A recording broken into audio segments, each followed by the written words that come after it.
భయ్యా ఏడవాలో నవ్వాలో ఎందుకు ఈ పరిస్థితి మనకి? ఏంటి ఈ సినిమా? ఏం అర్థం కావట్లే.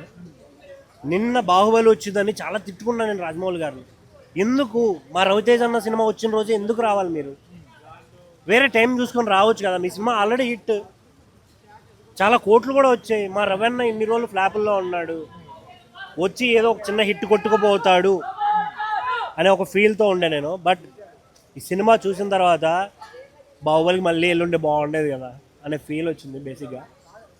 అసలు రవితేజ్ అన్న ఏం చూసి ఒప్పుకున్నాడు? భీమ్స్ అన్ననా, లేకుంటే శ్రీలీలానా, లేకుంటే చింటూ అన్ననా? చింటూ అన్నకు మాట ఇచ్చాను కాబట్టి అని సినిమా తీశాడా?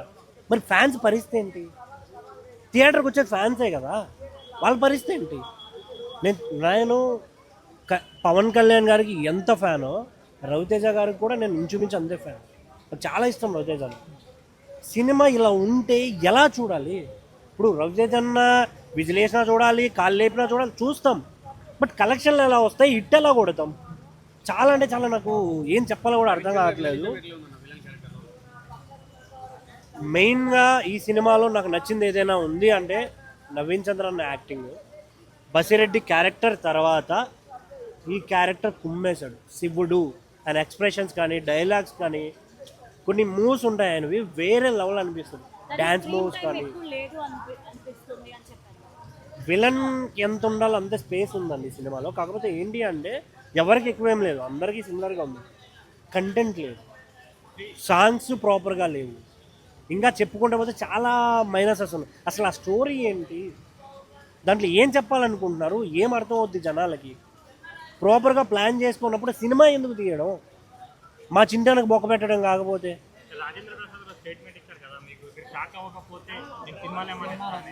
ఏంటి ఉప్పల్ అనుకుంటున్నారు ఏంటి? షాక్ అయ్యారా అనడానికి కాదు. కానీ బట్ రాజేంద్ర ప్రసాద్ గారి క్యారెక్టర్ బాగుంది, చూడ్డానికి చాలా కామెడీ టైమింగ్ కావచ్చు, ఆయన ఎంటర్టైన్ చేశారు బాగా. కానీ ఓవరాల్గా అంతేం లేదు, స్టోరీ లేదు. ఆ గంజాయి రిలేటెడ్ ఏపీ తెలంగాణ రాష్ట్రాలు ఏదో చెప్తాయి అన్నారు, దాంట్లో ఏం చూపించారు? వాడద్దని చూపించలేదు, వాడుకోండి అని చూపించలేదు.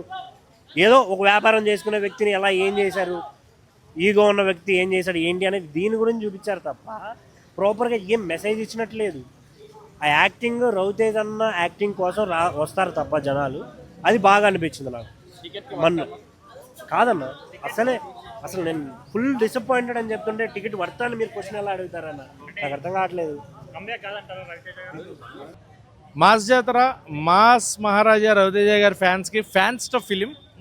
సో ఫ్యాన్స్కి ఖచ్చితంగా ఆకలి తీరే సినిమా అవుతుంది.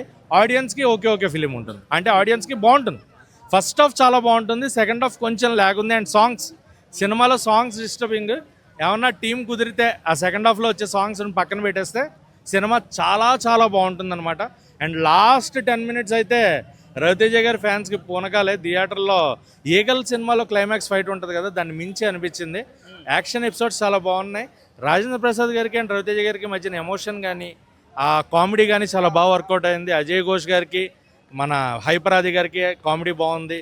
అండ్ నవీన్ చంద్ర అన్న పెర్ఫార్మెన్స్, మెయిన్గా ఆయన పెర్ఫార్మెన్స్ అయితే బాలరెడ్డి ఎలా అయితే గుర్తుండిపోయే క్యారెక్టరో బాలరెడ్డిని మించిన క్యారెక్టర్ ఇది.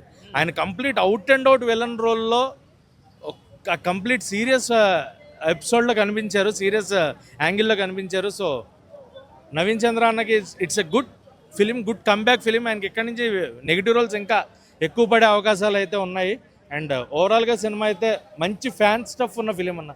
శ్రీలీల గారి స్క్రీన్ ప్రెజెన్స్ గురించి శ్రీలీల గారి స్క్రీన్ ప్రెజెన్స్ ఓకే ఉన్నారు, హీరోయిన్ ఉండాలి, ఉన్నారు, సాంగ్స్ కోసం ఉన్నారు. అండ్ ఓకే మధ్యలో కొన్ని సీన్స్ వర్కౌట్ అయ్యాయి, బట్ ధమాకాలాగా అయితే ఎక్స్పెక్ట్ చేయలేం. ఓకే శ్రీలీల గారి పెర్ఫార్మెన్స్ బాగుంది, but not up to the mark.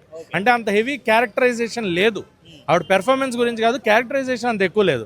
ఎందుకంటే ఇక్కడ మనకి రవితేజ గారు, నవీన్ చంద్ర గారు ఇద్దరిదే కనిపిస్తూ ఉన్నప్పుడు ఆపోజిట్లో ఉన్న వాళ్ళు తగ్గిపోతూ ఉంటుంది కదా. సో హీరోయిన్ కొంచెం తగ్గింది అనిపించింది. మిగతా అంటే ఓకే, కామెడీ వర్కౌట్ అయింది, కామెడీ యాక్షన్ ఎపిసోడ్స్ కంప్లీట్గా వర్కౌట్ అయ్యాయి.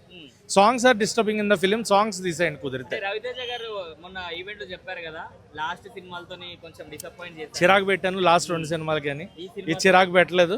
కంప్లీట్ ఫ్యాన్స్ ని హ్యాపీ చేసి పంపిస్తున్నారు. Full fan stuff film. థియేటర్లో రవితేజ గారు ఫ్యాన్స్ వచ్చి కంప్లీట్గా ఒక ఎంజాయ్మెంట్ అనమాట. మాస్ జాతరని చూసుకుని వెళ్తారు. డైలాగ్ మంచి కిక్ ఇచ్చింది ఈ మాస్ జాతర అన్నట్టు. రవీణ ఫ్యాన్స్ పూనకాలతో ఊగిపోతున్నారు. లోపలైతే గుండెలో గోల గోల, లోపల శ్రీలీలను చూశాక అందరికీ శ్రీలీలే శ్రీలీలే శ్రీలీలే అన్నట్టు పిచ్చెక్కిచ్చేసింది మొత్తానికి. ఇదే ఒక 100 డజన్ల గుడ్లు తెచ్చి ఆ సినిమాలు మొత్తం మీద ఆమ్లెట్ వేసి ప్రతి ఒక్కడికి ఇచ్చి పచ్చిమిర్చిలు ఇచ్చి కొరికిచ్చి థమ్స్అప్ బాటిల్ నెత్తిన పోసుకొని చూడాలి బ్రో. అంత హీట్ ఉంది మూవీ అయితే. చాలా చాలా బాగా తీశారు మొత్తానికి అయితే. ఈ నవీన్ చంద్ర గారిని చూస్తూ ఉంటే టాలీవుడ్కు కొత్త విలన్ మళ్ళీ పరిచయం అయ్యాడు అనమాట. అరవింద సమేతలో 100% న్యాయం చేశాడు, ఈ సినిమాకి 200% న్యాయం చేశాడు. ఇద్దరు కొట్టుకునే సీన్ చూస్తూ ఉంటే నాకు ఒక బాహుబలి 1, బాహుబలి 2 గుర్తొచ్చింది. వీళ్ళిద్దరి మధ్యలో ఆ విధంగా కాంబినేషన్ ఉంది. రవీణ లుక్ చూస్తూ ఉంటే మరొక రవితేజనా లేకుంటే రవితేజ వాళ్ళ అబ్బాయా అన్నట్టు అంత యంగ్గా చూపెట్టారు రవీణ అయితే. సూపర్గా ఉండను రవీణ అయితే. ఈ మూవీ అయితే super duper blockbuster. Raveena కెరీర్లోనే బ్లాక్ బస్టర్. జై రవితేజ, జై మాస్ మహారాజ్. సినిమా చూశాను బ్రో. ఇప్పుడే అంత ఎక్కలేదు బ్రో, నచ్చలేదు. ఎందుకంటే రొటీన్ స్టోరీ, రొటీన్ కామెడీ, అదే రొటీన్ అంతా రొట్ట. సో ఎక్స్పెక్టేషన్స్ మ్యాచ్ చేయలే. సో రవితేజ మాస్ చూపించారు. నవీన్ చంద్ర యాక్టింగ్ పర్ఫార్మెన్స్ అన్నీ బాగున్నాయి. మొత్తం సినిమాలో కంటెంట్ లేదు. కంటెంట్ లేకపోతే సినిమా చూడలేము. ఫస్ట్ హాఫ్ ఏదో ఎంటర్టైన్మెంట్ చేయాలని చూసారు తప్ప, ఓకే ఫస్ట్ హాఫ్ వరకు అరే పర్లేదురా అనిపించింది. కానీ సెకండ్ హాఫ్ మొత్తం దొబ్బెట్టేశారు. అసలు ఏం లేదు సినిమాలో. నిజంగా చెప్పాలంటే క్రాక్ సినిమాను మళ్ళీ సీడీలో వేసుకొని చూస్తే సీడీలకు అసలు క్యారెక్టరే లేదు సినిమాలో. అంత క్యారెక్టర్ లేదు అసలు సినిమాలో. ఏ సినిమాలో కూడా క్యారెక్టర్ ఉండదు. ఓన్లీ డాన్సెస్కి మాత్రమే ఉపయోగిస్తారు సినిమాకి, అంతే. తనకు అంత మంచి క్యారెక్టర్ లేదు సినిమాలో. అంత నవీన్ చంద్ర గారి హీరో అని చాలా మంది అంటున్నారు. నవీన్ చంద్ర గారి పర్ఫార్మెన్స్ ఈ సినిమాలో పీక్. చాలా బాగా చేశాడు. అంటే పోటాబెట్గా చేశారు రవితేజ గారికి. నవీన్ చంద్ర గారు చాలా బాగా చేశారు. అది ఒకటి చాలా బాగా అనిపించింది. కామెడీ టైమింగ్ ఆది గారు, మన రాజేంద్ర కొన్ని కామెడీస్ ఫెయిల్ అయిపోయి. మరి ఎంత కామెడీ ఉన్నా కానీ కంటెంట్ లేకపోతే సినిమా నడవదు కదా. సో మనకు కావాల్సింది కంటెంట్, మనకు కావాల్సింది స్టోరీ, మనకు కావాల్సింది ఎంటర్టైన్మెంట్. అరే నీ సినిమాలో కూర్చున్న తర్వాత అరే నన్ను ఎంటర్టైన్మెంట్ చేయాలి, హీరోయిన్ స్టోరీ నేయాలి, అరే తర్వాత ఏమవుతుందని ఎక్స్పెక్టేషన్స్ గురి కావాలి, అరే ఏమవుతుంది నెక్స్ట్ అనేది అలా ఉంటుంది కదా. సినిమాలో అది లేదు బ్రో. సెకండ్ హాఫ్ మొత్తం నువ్వు ఏదంటే ఎక్స్పెక్ట్ చేస్తావు అదే జరుగుతుంది స్క్రీన్ మీద. నువ్వు ఎందుకు బ్రో సినిమా పడ్డావు, ఇంత డబ్బు పెట్టి ఎందుకు తీస్తావు సినిమా? అదే ఎంటర్టైన్మెంట్ కావాలి. స్క్రీన్ మీద ఏం జరుగుతుందో నాకు తెలియొద్దు.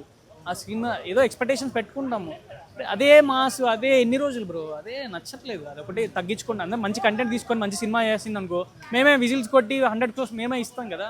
సో మంచి స్టోరీ తీసుకోండి, మంచి కంటెంట్ తీసుకోండి, మంచి యాక్టింగ్ చేయండి. ఇలాంటి యాక్టింగ్ మంచి స్టోరీ మీద పెడితే ఇంత బ్లాక్ బస్టర్ కొట్టొచ్చు. సో కావాల్సింది స్టోరీ బ్రో. మంచి సినిమాలు తీయండి. కొన్ని ఎలిమెంట్స్ బాగున్నాయి సినిమాలో. తుమేరా లవర్ సాంగ్ బాగుంది. కొన్ని ఫైట్స్ కూడా చాలా బాగున్నాయి, అవి చూడొచ్చు. రవితేజ అన్న ఎనర్జీ కూడా బాగుంది. శివుడు క్యారెక్టర్గా నవీన్ చంద్ర ఇరగొట్టేశాడు. సో అది ప్లసెస్. మిగతా అంతా స్టోరీ మైనస్. రొటీన్ కాకుండా మంచిగా తీస్తే బాగుండేది. Thank you bro.